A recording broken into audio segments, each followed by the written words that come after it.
trapped all the way from Minnesota. Why is that? I wanted to catch a spark. If you're traveling in the North Country Fair, I say no one wants to hear what a kid wrote last month. Well, I like your songs. where the winds hit heavy on the borderline, Who wrote this? He did. remember me. How about that Joan Baez, folks? But she's pretty. Sings pretty. Maybe a little too pretty. Your songs are like an oil painting at the dentist's office. You're kind of an asshole, Bob. If you go with snowflake storm, when the rivers freeze and summer ends. For anyone who's gonna hold your attention on stage, you have to kind of be a freak. You can be beautiful or you can be ugly, but you can't be plain. To keep her from the howling winds. When's the new album out? Soon. 200 people in that room, and each one wants me to be somebody else. And they should just let me be. Let you be what? Whatever it is they don't want me to be. I hear Bob is playing electric. Not on our stage, he isn't. Oh my God, it's Bob Dylan. Once upon a time, you're just so fine. They just want me singing Blowing in the Wind for the rest of my goddamn life. Then you, Well, this is gonna piss some people off. people come. You came here with nothing but a guitar. You never talk about your family, your past. People make up their past, Sylvie. They remember what they want. They forget the rest. I want to know which side he's on. I'm not sure they want to hear what I want to play, Johnny. I want to hear it. How does it feel? Turn it down! Play it loud. Make some noise, BD. To have you on your own, like a complete unknown, like a rolling stone. Boom, there you go. That was the trailer for A Complete Unknown, arriving theaters on Christmas Day. I'm Kuya P. This is Nerds Rule the World. Joining me to talk all things A Complete Unknown is somebody who's not an unknown. You should know him. He's my brother from another mother, from the movie review and the screen comment film threat, my pal, Anthony Francis. How are you, sir? I'm great. Glad to be here. Really glad to be talking about this movie. Definitely. Samesies, man. I didn't know I was going to like this film as much as I did, but I'll save that till later because we're going to get that into the review portion. But before we get cracking with just a little bit breakdown of the story, the cast, crew, and our review, what were your initial thoughts when you found out, Anthony, that they were going to be making A Complete Unknown? Well, like I told you seconds ago, Bob Dylan is my all-time favorite songwriter, and he's in probably my 2-3 of my top 3 favorite musicians. I was not happy. I was not happy at all. James Mangold, the director, also did Walk the Line, which I was not happy when I heard about, but I liked that film.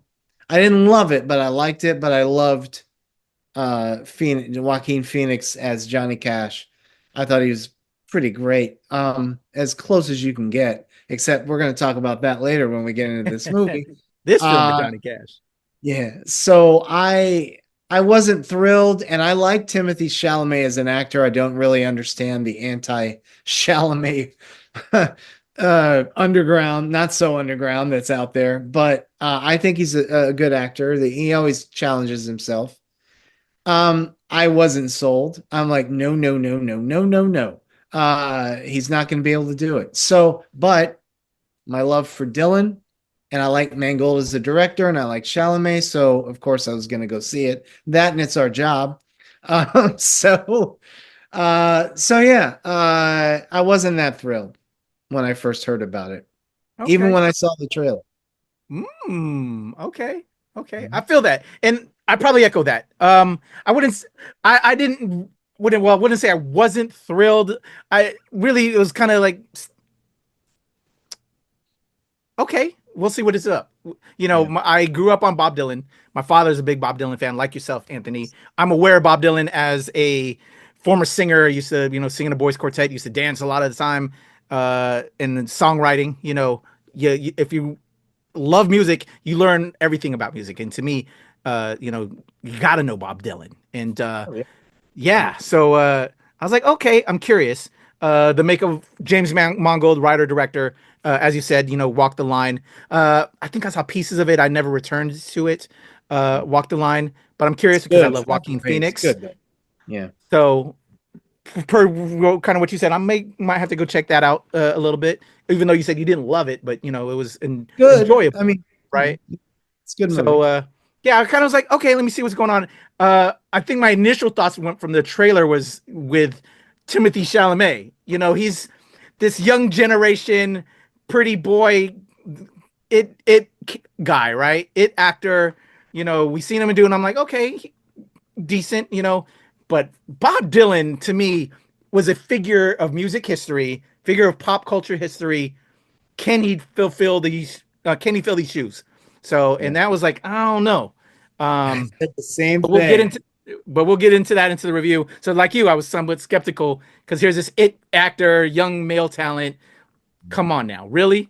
But we'll get into that review. So, with that being said, because I want to get quickly into the review, this film, A Complete and Unknown, is Bob Dylan. It's about Bob Dylan, his life, 1961, where this unknown 19-year-old arrives in New York City to venture off into what he wants to do, and that's write music, perform, and do it his way.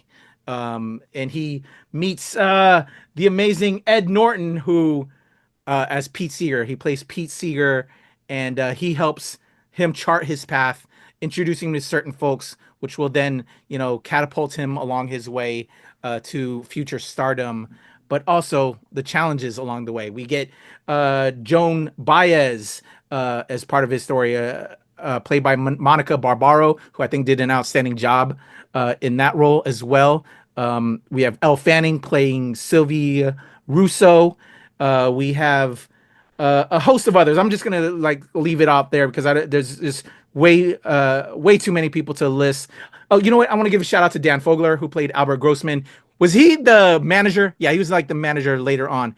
Because I did see Dan Fogler in a lot of other things. He does a lot of comedic roles. He's somewhat very comedic in this task as the manager.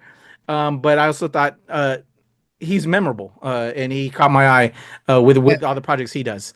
Go ahead. Shout out to Scoot McNairy as the great Woody Guthrie. Oh yeah. Woody, who with Ed Norton, right at the opening, who he wants to meet, and he has to be quiet the whole time because he has what happened to him in real life? I'm trying to think. It's basically Parkinson's, but it's called something else. Yeah.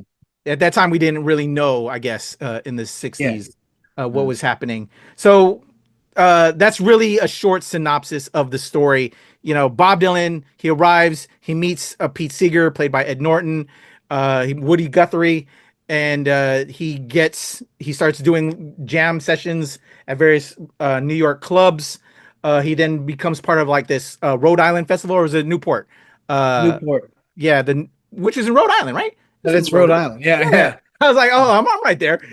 He starts performing this festival, meets Joan Baez when he's doing these jam sessions. He's forms a relationship with her, but also he forms this relationship with Elle Fanning. So he's kind of, doing what musicians do, as they also say with us Navy sailors, when you're on the road, you're doing a little something. But it's a very interesting story. So if you didn't know the history of Bob Dylan and on giving you some background on his life and how he creates music, you get that through this film. And just when you become kind of a one note in a way, or perceived by fans, but then when you try to do something different, experiment with an electrical guitar, how people will kind of pigeonhole you in certain respects and not allow you to grow as an artist. And so I really appreciated that you get to see how an artist goes through these challenges and stay true to himself. And so just that's what we're getting. I'm sorry, I'm thinking I need to get to the review portion now because I gave you the cast, I gave you the story. Anything you want to elaborate on story as we get into our review, Anthony? Oh, I'm good. That I missed out on? Yeah. All right. So I'll elaborate as we talk. Yeah. Yeah. So let's get into this review. After watching this film, I was like, wow, I want to listen to more Bob Dylan music. as my parents introduced me to. There's a lot of classics that was really cool to see come forward through the course of the film. And then I just think if you appreciate music, and I appreciate music, that this was I really enjoyed myself, and it made me, again, like, if a movie provokes you to be inspired, if it provokes you to want to listen to this person's music, I think it's done its damn job, and that's what it did for me. And when I found out through some press conferences and just reading other information about this film, that fucking Timothée Chalamet, this pretty boy, this it boy, that, as I had these negative initial thoughts, as I said earlier, he did the music and he was doing the damn thing. Yeah. It's incredible how he gets that voice when he sings is incredible. Bro, so much so that I think when I think I told you and John when I was doing my CCA nominations, I gave Timothée Chalamet a nod in one of my 3 picks for Best Actor. I saw the second press screening on Wednesday. And yeah, I voted in our Critics Association for Coleman Domingo for Sing Sing. And I hope he got my top pick. Coleman got my top pick, but Timothée, well, I think Timothée Chalamet got my second. Oscar. Yeah, exactly. I hope Coleman wins. If Chalamet wins, and there's a chance, because that's the kind of stuff the Academy likes, I'll have no problem with that. Sorry, Coleman, you'll be back. Yeah. It's one of those performances where you call it a transformation. At a certain point, Chalamet is no more, and it is Bob Dylan.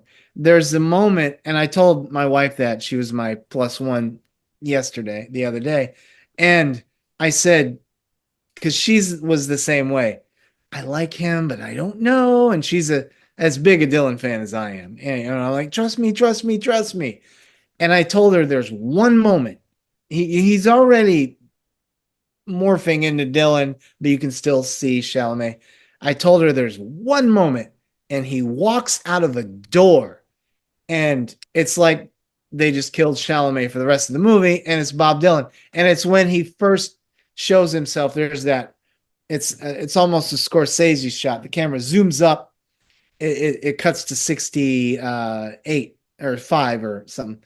The camera zooms up and he comes out of a club kind of harsh, and he's got the look, the full hair, the glasses, the dark, and it's just incredible. And she nudged me and she's like, that's it. I'm like, that's exactly the scene I was talking about. Love it. It's an incredible transformation. It really is. He's got the way he sits, the way, because Dylan, if you see him, he's always, doing that. And yeah, the mannerisms were there. He's got his walk.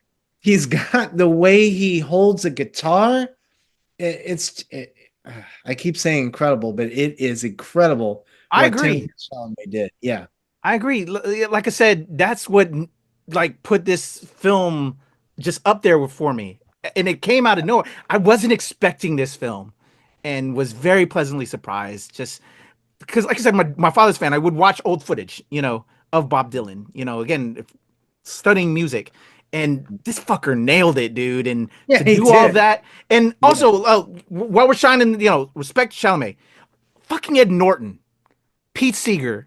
He was my other nom that I gave 2 noms for this film, for Timothy and fucking for supporting actor, for Ed Norton. And which is crazy. I gave Coleman for best actor. I gave Clarence Macklin from Sing Sing my number 1 actor nom, but I gave Ed Norton right under him. And like you said, I could go either way on that. Those were just my. If either wins, I would be fine. Fucking Ed Norton as Pete Seeger, dude. We've seen him in so many different things. His performance in this was remarkable.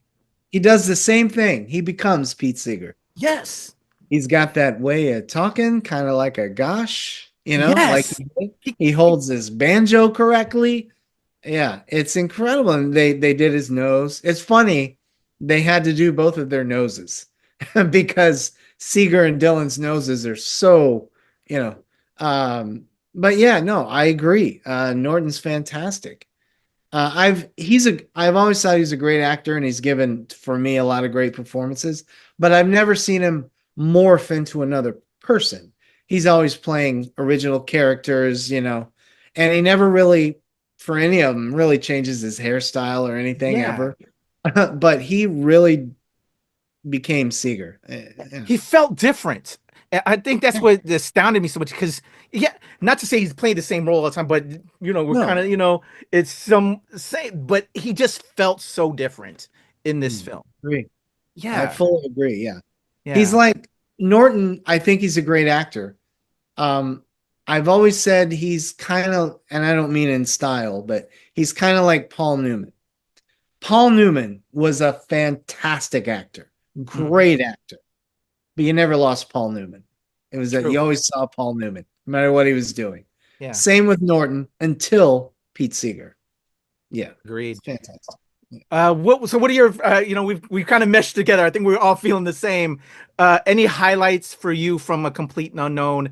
Joan Baez, the actor I thought she was just Elle Fanning. We're talking about acting. Towards the end, how her character has to deal with this guy that is, and they did separate. And they come back, and I love that they still, how I thought just she was fantastic. She was great. She doesn't look a whit like Joan Baez. She doesn't, speaking voice doesn't sound a whit like Joan Baez. Can hit those Baez notes though. Because Baez the performance, I thought, No, that's what I'm saying. Yeah. She hits the sing, she gets the singing because Joan Baez has that way of singing, and not everybody can do that, as you can see by me and trying to do it. But no, I was getting to, it's a great performance. Doesn't matter that she doesn't look like her. She does fantastic. Looking at some old pictures, just kind of favors a little bit younger Joan. Somewhat. I see a little bit. I don't mean this in a bad way. No offense, Miss Baez. Joan Baez kind of looks more like Michael Cimino, the director of The Deer Hunter. If you look at set, I'm gonna compare this now.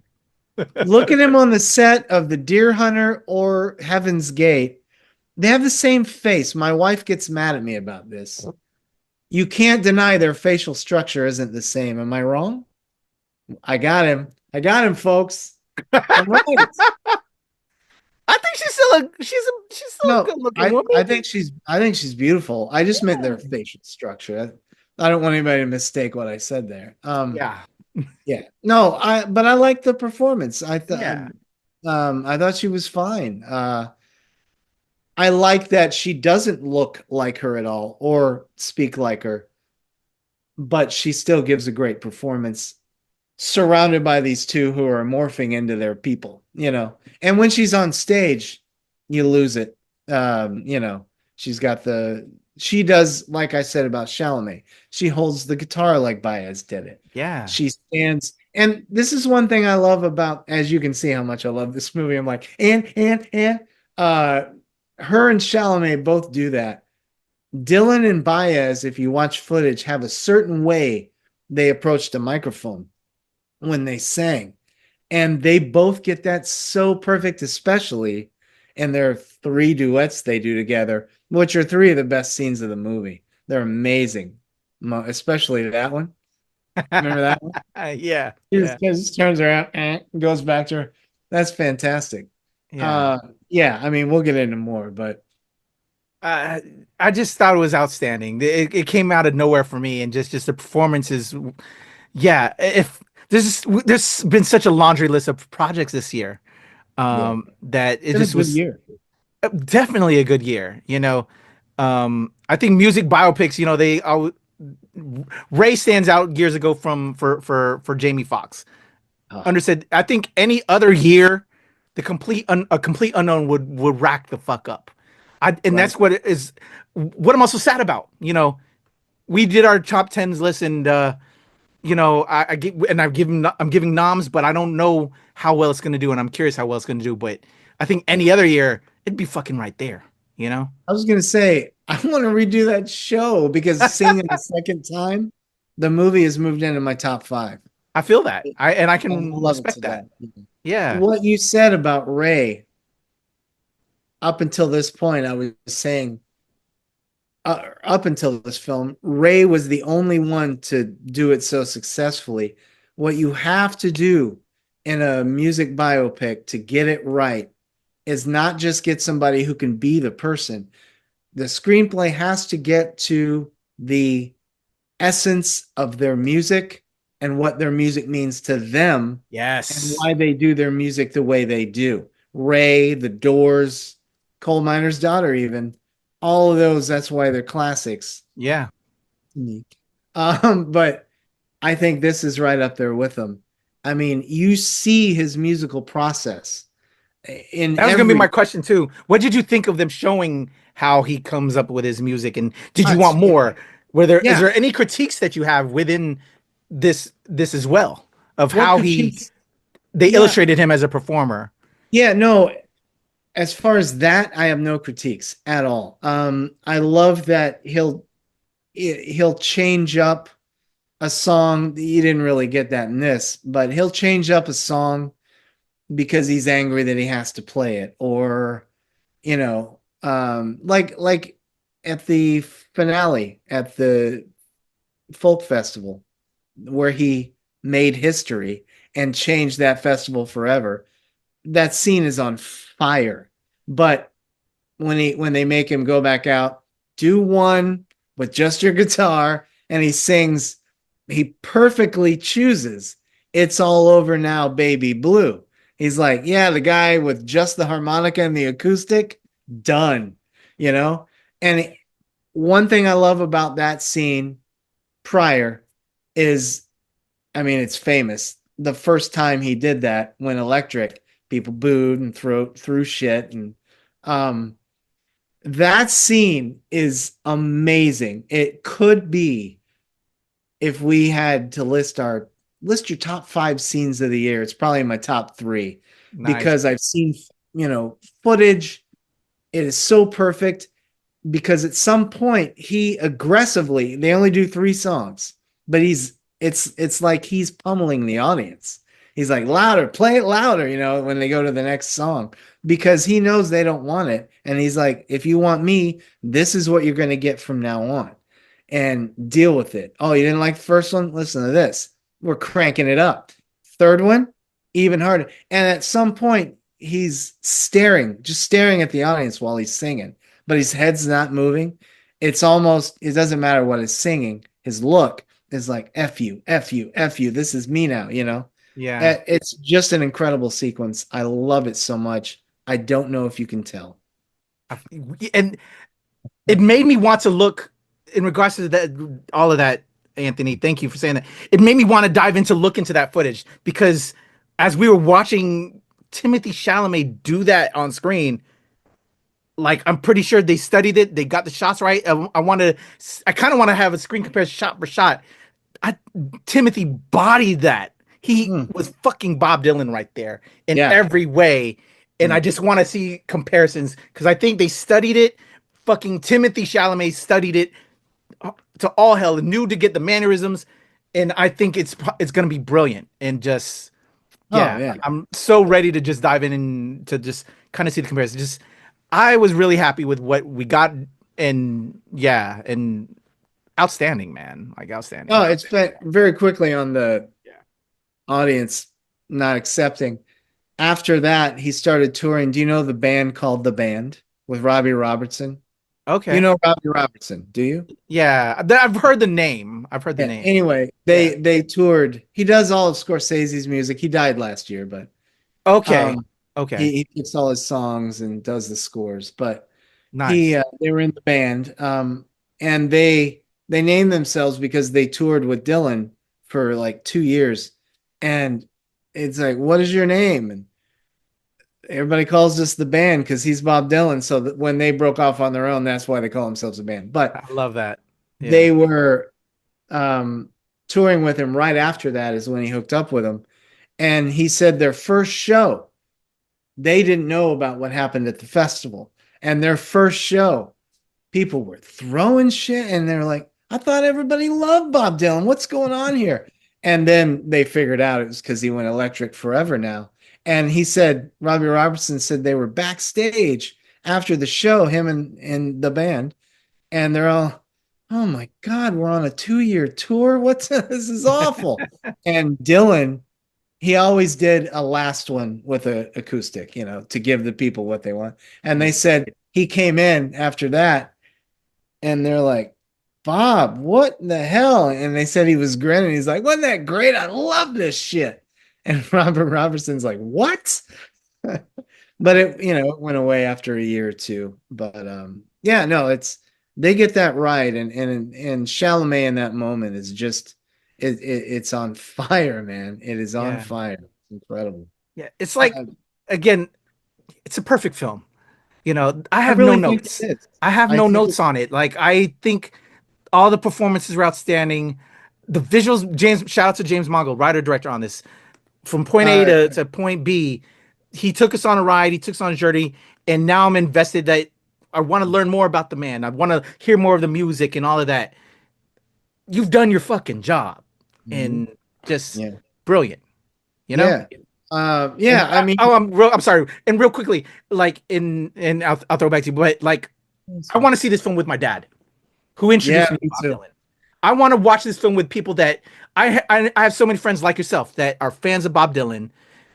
I cannot wait for them to see this film and hear the reaction, and then to just dive into stuff and to hear more stories and watch, playback and have side by sides. Like, I think they're gonna lose their fucking minds.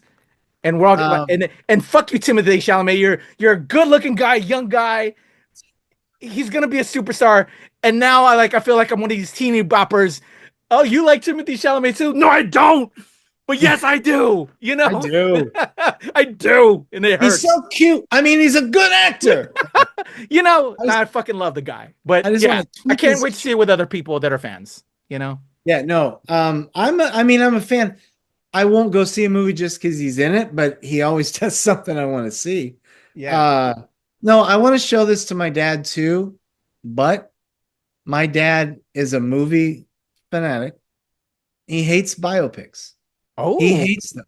Be they music, he says, even when they get it right, they kind of don't. But he's a huge Dylan guy, so I'm going to make him watch it.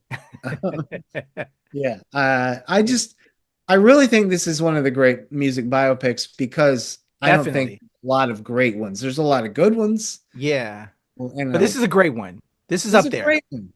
Yeah. And like I said, it's because it gets to the essence of his music. And one of the great things it does, Bob Dylan, I say this in my review, Bob Dylan has lived, he's 60 years into his career now.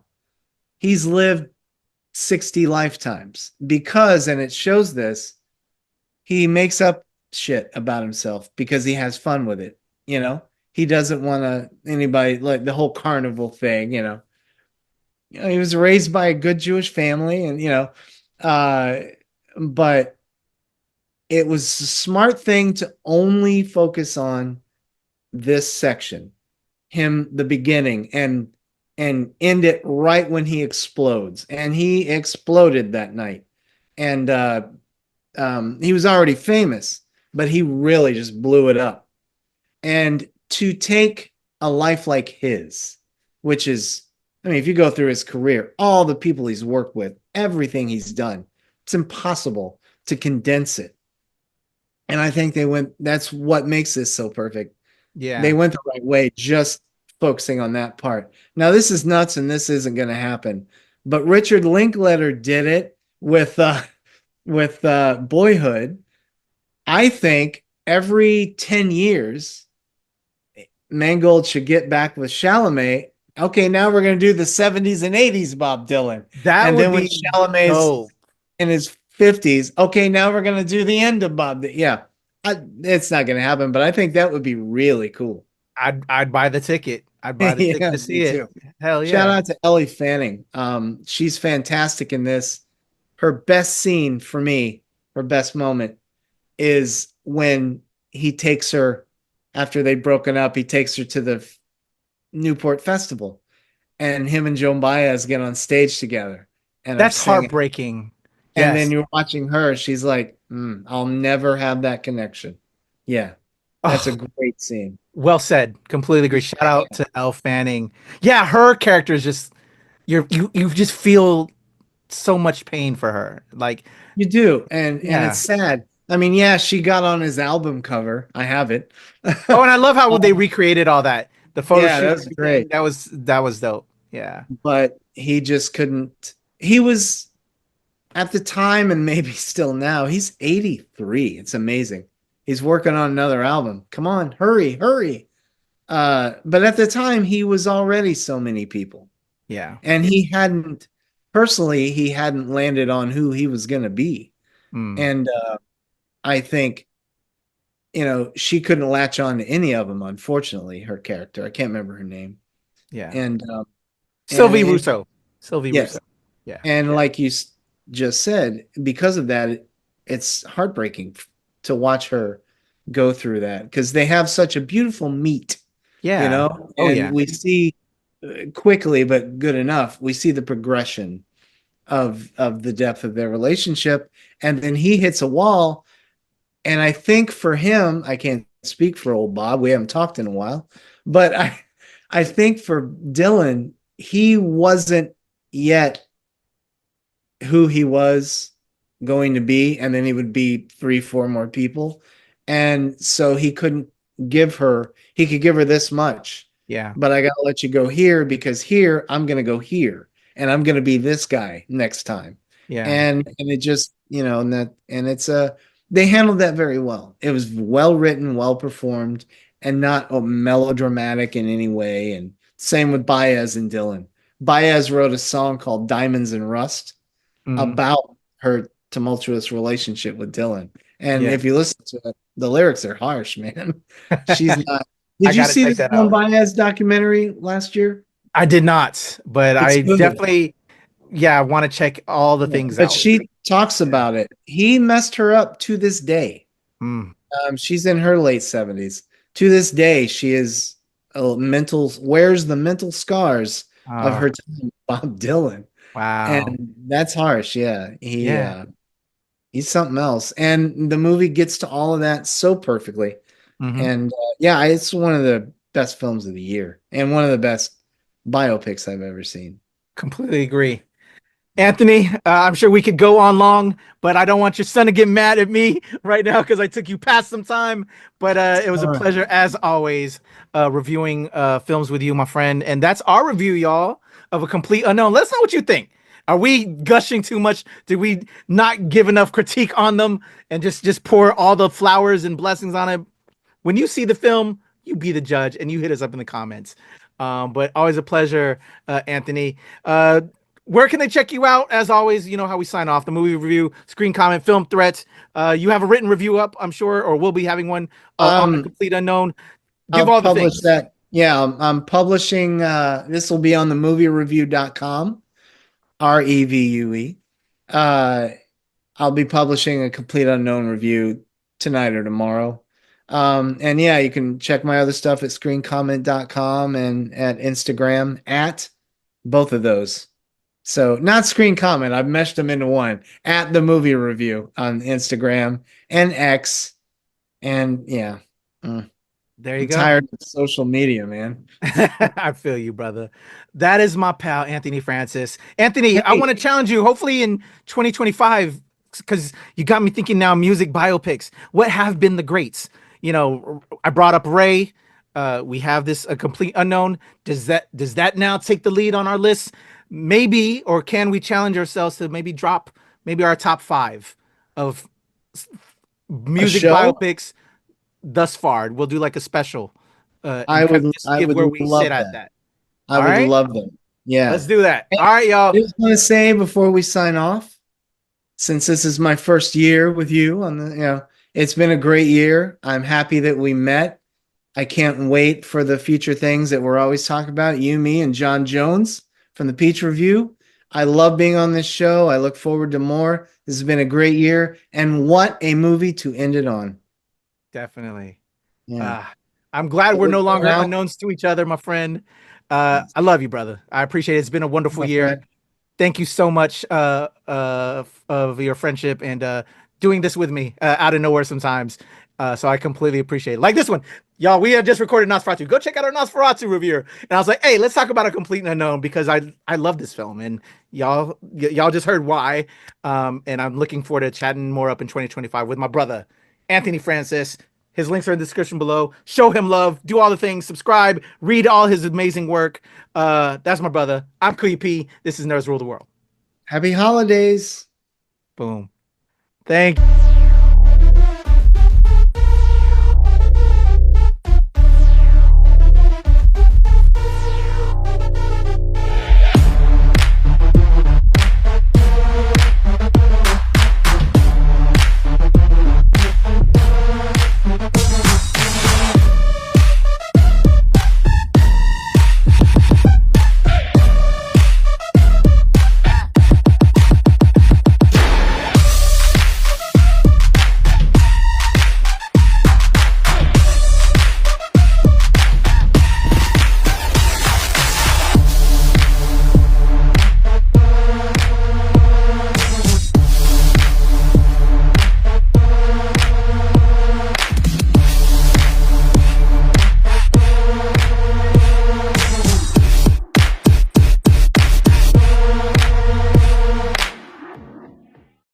What's up, y'all? Your boy QP, Nerds Rule the World, just got out of a press screening for A Complete Unknown, starring Timothée Chalamet, not Charlemagne.